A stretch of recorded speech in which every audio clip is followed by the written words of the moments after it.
I'm a member of a top-secret research unit. As per my superior's request, I aim to deliver a file to Celeste Judd, my older sister. The moment I step into my sister's office, an intern, Ethan Irwin, quickly moves to stand in my way. Are you the new assistant? He eyes me up and down, finally noticing the document envelope in my hand. Then, he chortles loudly. It's your first day on the job, and yet you're already trying to suck up to Ms. Judd. Why don't you take a look in the mirror and see how pathetic you are? Only then do I realize that Ethan has mistaken me as a love rival. But the thing is, Celeste has never told me that she has a boyfriend. I'm about to explain the truth to Ethan when I feel his fist colliding with my face. I'm the only assistant Ms. Judd needs. You can forget about being her boyfriend. Ethan yanks me by the hair as he dumps scalding hot water onto my face. To think that you're already planning on becoming a sugar baby and seducing rich women at such a young age, I'll teach you a lesson on behalf of your parents. I can only curl into a small ball on the floor. Stubbornly, I use my body to protect the document envelope. My actions infuriate Ethan to no end. He snatches the file away before ripping it into pieces in front of the entire company. He even says fawningly to Celeste, Ms. Judd, your new assistant sure is a bold one for trying to seduce you. But don't worry, for I've already taught him a lesson. What a shameless, brazen man daring to set his sights on Ms. Judd when Ethan's right there. He's about to regret it. I don't think he knows what's coming yet. Although Ethan might be an intern, his father is the company executive. Any man who tried to covet Ms. Judd all ended up on a gurney. Whispers rippled endlessly through the surrounding employees. Ethan Irwin, the righteous intern assistant, towered over me, his eyes brimming with barely contained contempt. The next second, he grabbed my hair and lifted me off the ground. A searing pain exploded across my scalp, causing my legs to nearly give out.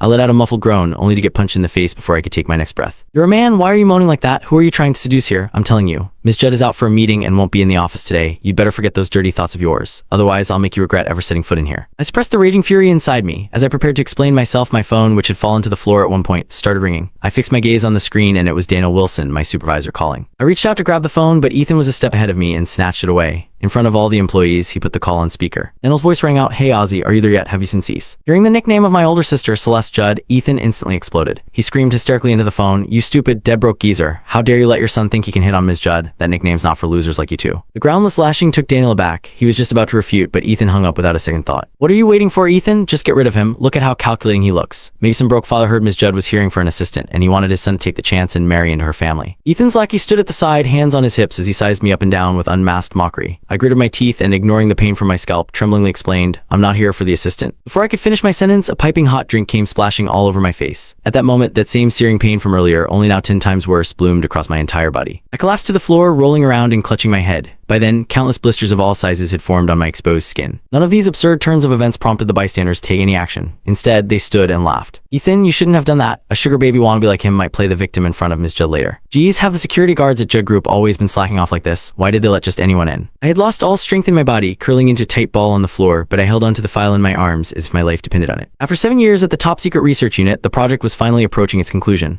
Celeste was once Daniel's student. He made a point of stressing that I had to deliver the file into her hands intact. However, it was precisely because of my action that Ethan immediately noticed the document envelope in my arms. He raised an eyebrow, a hint of curiosity